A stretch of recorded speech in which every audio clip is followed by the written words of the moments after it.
Kalau kafir Mekah ini goblok-goblok. Ketika Rasulullah pakai teori tauhid, orang kafir Mekah itu saking gobloknya bilang gini, Muhammad, kita ini urusannya banyak, utang kita banyak, kasus saya banyak.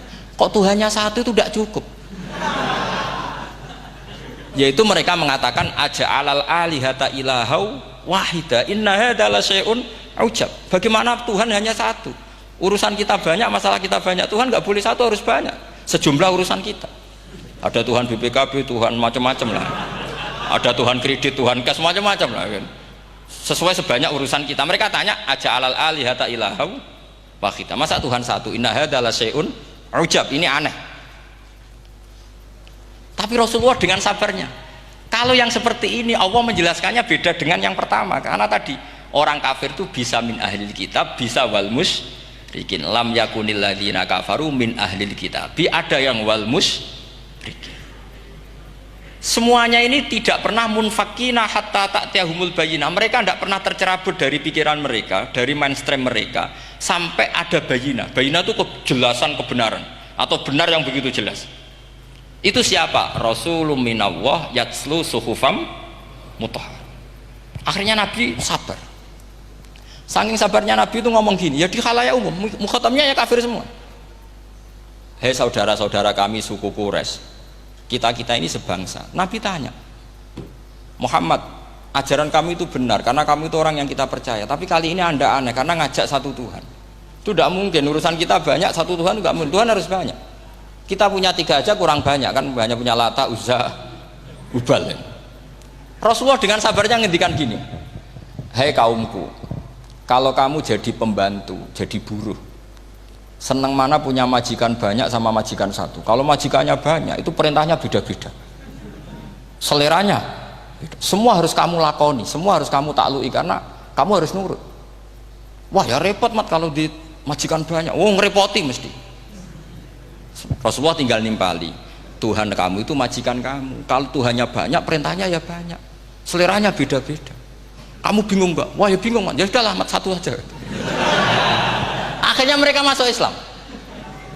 Nah itu disebut Nabi itu fatona, punya kecerdasan artikulatif. Kalau menjelaskan itu masuk akal. Jadi artinya gini, kalau kamu ngaji ulumul Quran, kamu harus tahu ini khitab ke kafir. Kafir yang mana?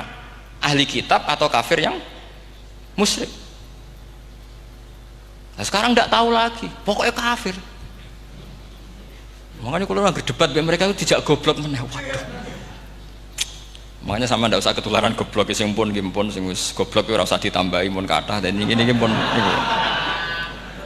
Ya karena kita ngaji jelas Qur'annya kan lam yakunil ladzina kafaru, itu masih ada min lil bayaniyah atau min li bayanil jinsi. Kafaru itu sapa? Siji min ahlil kitab, 2 kafaru sing wal musyrikin. Dua-duanya tidak pernah munfakina hatta ta'tiyahumul bayyinah. Mereka tidak akan tercerabut dari pikirannya sehingga ada bayyinah. Bayyinah itu siapa? Rasulun minallah yatslu sufam. Nah, ketika Nabi menjelaskan asal usul nasabnya bahwa Sayyid Adnan itu ila Ismail, Ismail jelas putra Nabi Ibrahim, mereka terus baru iman karena ada fihi ayatum bayyinatum maqamun apa?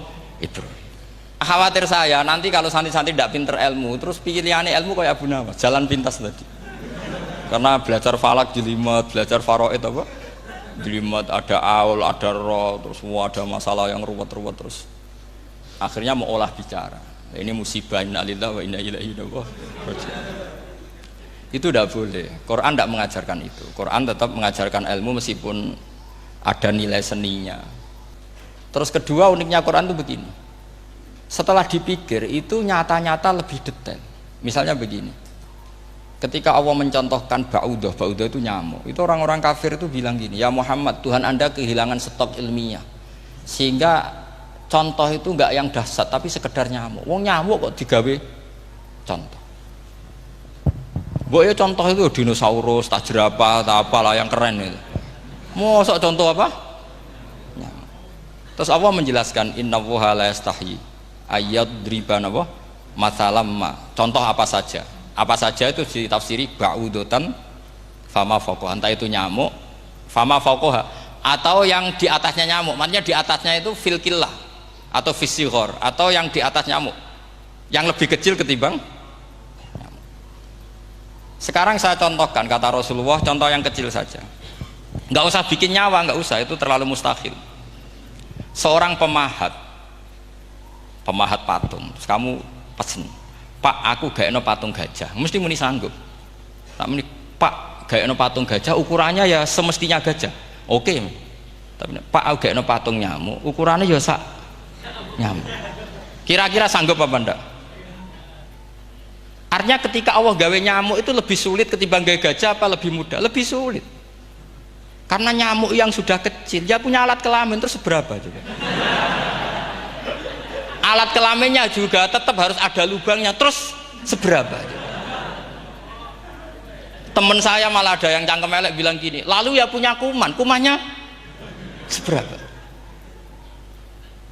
Nah ini pentingnya ngaji akal. Kamu jangan hanya bilang, wow dinosaurus, jerapah, seru nyamuk. Nah karena orang sudah ada itibar dengan nyamuk, didatang kalah nyamuk banyak. Sebenarnya nyamuk banyak itu mergo mangkel, gak diperhatikan itu. Makanya terus. Ini disebut inna woha la yastahyi ayyadriba mathalam ba'udah. Sehingga ba'udah di mata ahli tafsir, di mata ulama ini contoh yang luar biasa.